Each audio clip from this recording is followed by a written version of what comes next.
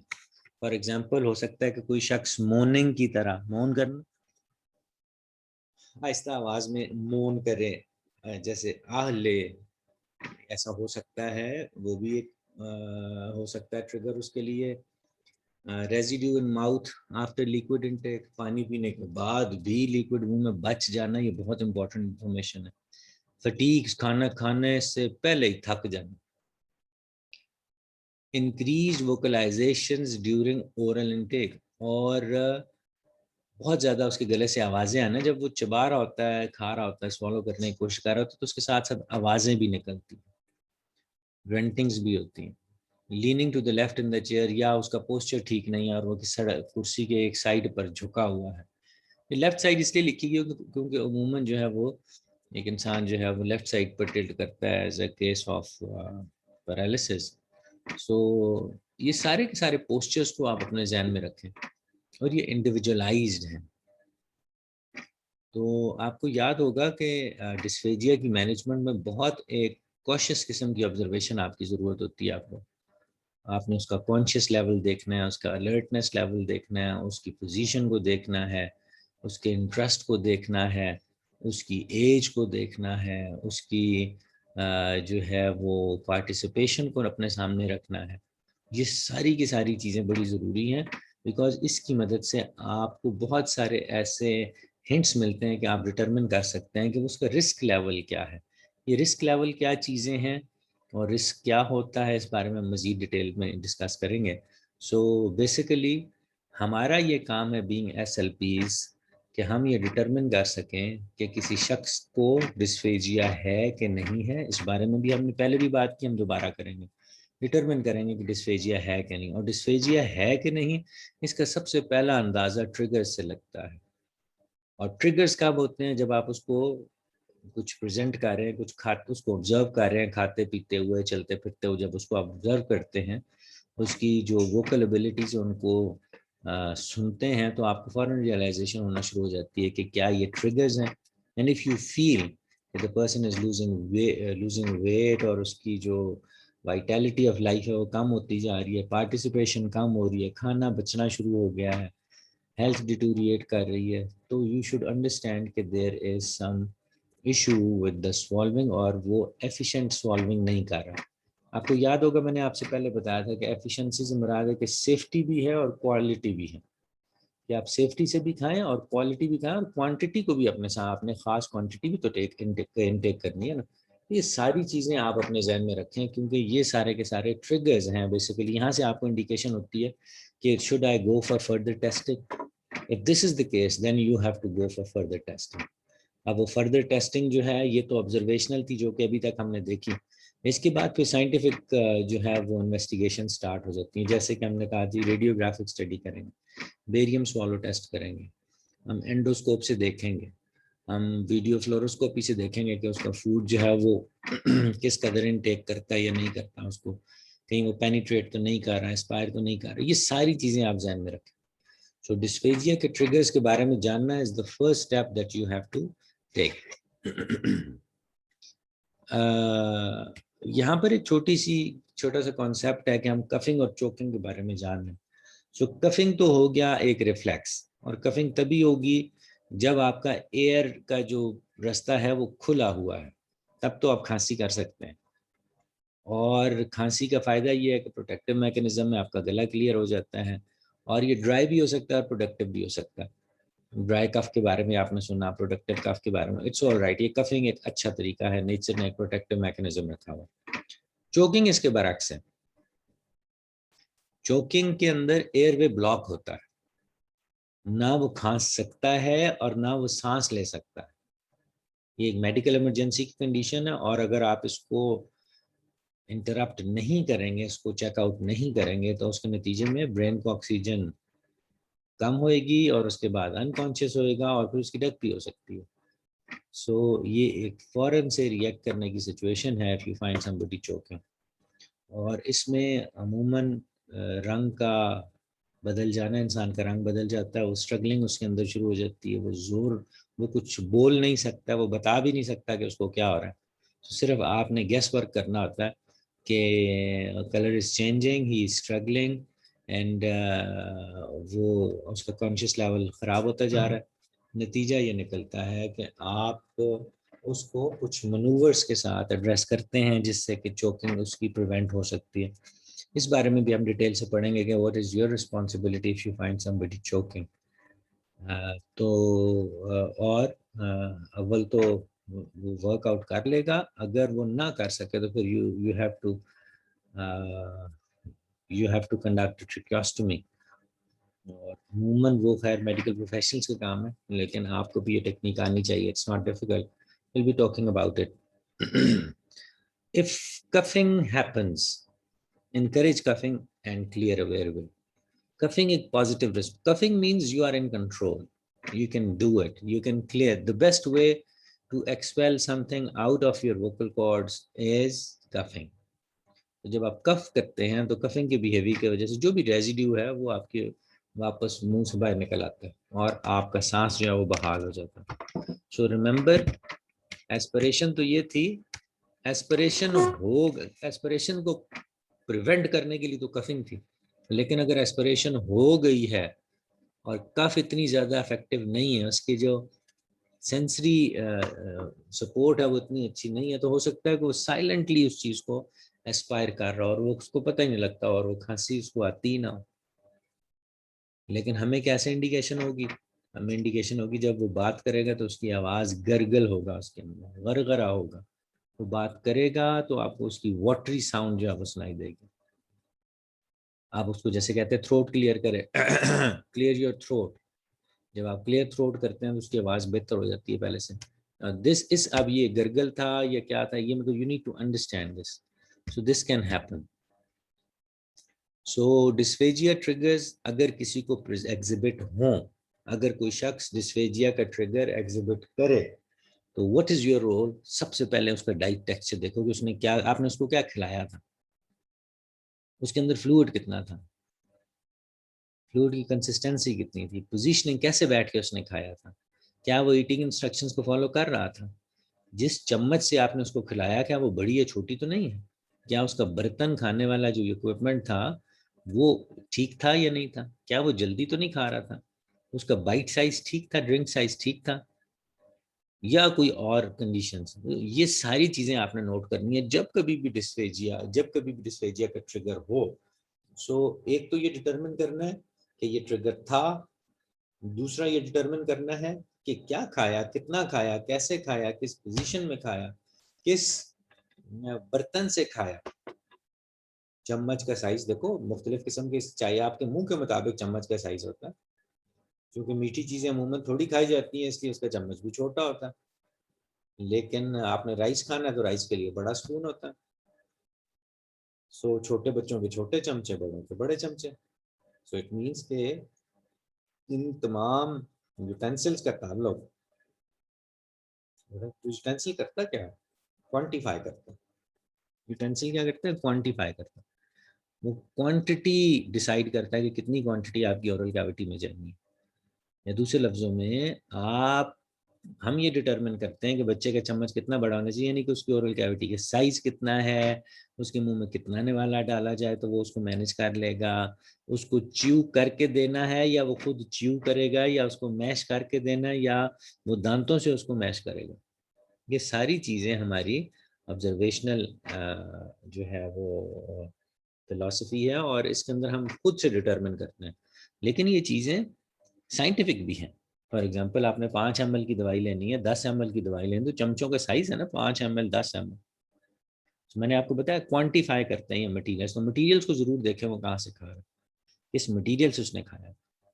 عموماً آپ دیکھیں چھوٹے بچوں کو جب آپ گلاس میں پانی دے دیتے ہیں تو وہ کھانسی آ جاتی ہے، اس لیے کہ گلاس سے جو اماؤنٹ آف واٹر ان کے منہ میں جاتی ہے وہ بہت زیادہ ہو جاتی ہے. بعض اوقات بچے جب منہ میں پانی بہت بڑا گھونٹ بھر لیتے ہیں تو اس کے نتیجے میں پانی ناک سے بھی باہر ریگرجیٹیشن ہو جاتی ہے. مطلب کیا ہوا؟ ایک کوانٹٹی تھی ایک جو کہ اورل کیویٹی اس کو مینج کر سکتی تھی، اس سے زیادہ کوانٹٹی ڈالی تو وہ تو ریگرجیٹیٹ بھی ہوگی، باہر بھی نکلے گی، ایکسیکٹرا ایکسیکٹرا. سو کریکٹیو پلانز جو ہیں وہ آپ کو اسٹیبلش کرنے پڑتے ہیں تاکہ آپ ان تمام سچویشنز کو اچھے طریقے سے مینج کر سکیں. تو ڈسفیجیا ٹریگرز کے بارے میں ابھی ہم نے بات کی. ایک اور چیز جس کا کہ آپ نے ذہن میں رکھنا ہے کہ ڈسفیجیا ٹریگرز اگر کنٹینیو کرتے ہیں تو اب ہم کیا کریں. اگر ایک شخص کھانا کھلاتے کھلاتے اس کو ایک ایپیسوڈ ہو گیا کف کا، فرض کریں آپ اس کو کھانا کھلا رہے تھے اور اس کو کفنگ سٹارٹ ہو گئی، اب کیا کریں؟ what is recommended here. So اگر تو کھانسی کر کے وہ ٹھیک ہو گیا، اس نے تھروٹ کلیئر کر دیا اور اس کے نتیجے میں he is fine, then you can resume meal. Notes لے لیں جو آپ کو ابھی بتایا تھے، نوٹس کے میں نے کیا دیا تھا، کتنا کوانٹٹی دی تھی، کس کنسسٹنسی کے ساتھ اس کو فوڈ دیا تھا، یہ تو ڈٹرمن کر لیں. لیکن اگر وہ ٹھیک اس کو مینج کر لیا اس نے تو آگے چلے، اس کو مزید کھلائیں، ریزیوم کر لیں اپنی، don't cause false alarms raise نہ کریں. لیکن اگر وہی ٹریگر بار بار ہوتا ہے، دوسری دفعہ بھی آپ نے دیا and then the third time آپ نے اس کو دیا، دین اسٹاپ فیڈنگ. اب بہت ضروری ہو گیا کہ اب آپ اپنی آبزرویشن کو کسی پروفیشنل کے ساتھ شیئر کریں گے ریڈیولوجسٹ کے ساتھ شیئر کریں، اپنے ڈائٹیشین کے ساتھ ڈسکس کریں، دوسرے پروفیشنل کے ساتھ ڈسکس کریں اور دیکھیں کہ کیا اس کی پوزیشن میں بہتری لائی جا سکتی ہے، کیا کنسسٹنسی میں فرق آ گیا، کیا ٹیسٹ میں فرق آ گیا، کیا سوالونگ ابیلٹی میں فرق آ گیا، کیا زبان ویک ہو گئی، کیا ویکنس مزید تو نہیں بڑھ گئی اس کی زبان کی، etcetera etcetera, lots of information that you need to collect. So in order to establish کہ جو سچویشن ہے وہ ڈیولپنگ ہے یا سچویشن ریگریسنگ ہے، یا آپ جو فوڈ پریزنٹ کر رہے ہیں اس کے اندر کوئی ایشوز آ رہے ہیں، ایویلویشن بہت ضروری ہے. ان ایویلویشن کی مدد سے ہم ایک کسی بھی شخص کے بارے میں رسک اسیسمنٹ کرتے ہیں کہ کوئی شخص ڈسفیجیا کے کتنے رسک پر ہے. تو عموماً ہم اس کو 3-4 کیٹیگریز میں ڈیوائڈ کرتے ہیں. کچھ ہائی رسک ہوتے ہیں، کچھ لو رسک ہوتے ہیں. تو جو ہائی رسک والا تو وہ تو بڑا ہی ایک کریٹیکل کنڈیشن ہے کہ آپ نے جب میں غلط اس کو کنسسٹنسی یا اماؤنٹ یا غلط پوسچر میں اس کو، وہ تو چوک آؤٹ کر جائے گا، وہ یہ چوک کر جائے گا، اسپائر کر جائے گا، اس کے لیے تو لائف ڈیتھ سچویشن بن جائے گی. اور بالکل اس طریقے سے مائلڈر کیسز بھی ہوتے ہیں جو کہ بہت زیادہ ہائی رسک پہ نہیں ہیں، ان کے لیے پروٹیکٹیو میکینزمز ہیں، ان کے لیے پوسچر ایڈجسٹمنٹس ہیں، فوڈ کی کنسسٹنسی کو چینج کرنا ہے، ایکسرسائزز ہیں، منوورز ہیں جس کی مدد سے وہ اپنی سوالونگ کو بہتر کر سکتے ہیں. اس تمام پروسیس کے دوران آپ نے 2 چیزوں کا خاص خیال رکھنا ہے کہ ہر چیز کو ڈاکومنٹ کرنے کی ضرورت ہے. ڈاکومنٹیشن، ڈاکومنٹ میں آپ تحریر ہونا چاہیے، ریکارڈ کیپنگ ہونی چاہیے، ایویڈنس ہونا چاہیے کہ جب میں یہ کر رہا تھا تو اس کو کھانسی آئی، اتنی دفعہ کھانسی آئی، پھر یہ ٹھیک ہو گیا، پھر میں نے یہ کھلایا اتنی دیر بعد، پھر اس نے کھایا، پھر اس کو چوکنگ ہوئی، ایکسیکٹرا سوالونگ ایسپریشن ہوئی. تو یہ جب نوٹس آپ کے پاس بننا شروع ہو جاتا ہے تو ایک ایویڈنس کریٹ ہونا شروع ہو جاتا ہے، اور پھر ہم اس ایویڈنس کی بیس پر اس کے اندر انٹرونشن جو ہے وہ پلان کرتے ہیں. So it is highly recommended کہ یہ ایک ٹیم ورک ہونا چاہیے. It's a very sensitive issue, اور ہمیں جب ہم اس کی تھیراپی کی طرف آئیں گے اور ڈسکس کریں گے تو ہم ریئلائز کریں گے کہ کبھی ہم اس کا پوسچر امپروو کرتے ہیں، کبھی ہم فوڈ کی کنسسٹنسی کو جو ہے وہ آلٹر کریں گے تاکہ وہ اس کے لیے ایک ان پلیزنٹ ایکسپیرینس نہ بنے بلکہ پلیزنٹ. اب ایک اور بھی چیز ذہن میں رکھیے، کھانے کے دوران اگر آپ کو بار بار کھانسی آتی ہے تو what will be the consequences? آپ کھانا ہی چھوڑ دیں گے. میں نہیں کھاتا جی، مجھے تو کھانسی آ جاتی ہے، میں تو کھا نہیں سکتا، میرا سانس اکھڑ جاتا ہے، میں تھک جاتا ہوں. ان تمام سچویشنز کے بعد کیا آپ کھائیں گے؟ آپ نہیں کھائیں گے. آپ ابھی بھی اگر آپ آبزرو کریں ڈے ٹو ڈے لائف کے اندر کہ ہم سب کی کھانے کی ایبلٹیز، صلاحیتیں مختلف ہیں. فار ایگزامپل بچے بڑے شوق سے کھاتے ہیں برگر شرگر، لیکن as we grow up we realize کہ برگر کو چیو کرنا، سوالو کرنا کتنا مشکل کام ہے. ہمارے کھانے جو ہیں ان کے اندر پانی، شوربہ جو ہے وہ زیادہ ہوتا ہے، اور جو نوجوان لوگ ہیں ان کے بڑے کھڑے مسالے والے اور تکے اور بوٹیاں، اور ہمارے جیسوں کے لیے پھر وہ ملائی بوٹی آ گئی، ایک سافٹر فارم آ گئی. ہمارے لیے وہ کباب آ گیا، شامی کباب آ گیا، سیخ کباب آ گیا، جس میں کہ میٹ کو گراؤنڈ کر دیا گیا قیمے کی شکل میں، بیکاز ہم بڑی بوٹی کو نہیں کھا سکتے تھے. سو یہ سارے کے سارے ہمارے ایٹنگ بیہیویئرز ہیں جو کہ ہماری ابیلٹیز کو ریفلیکٹ کرتے ہیں. So I pause here and I'll start all of again on this thing in some time. If you have got any questions, so certainly you can please ask questions.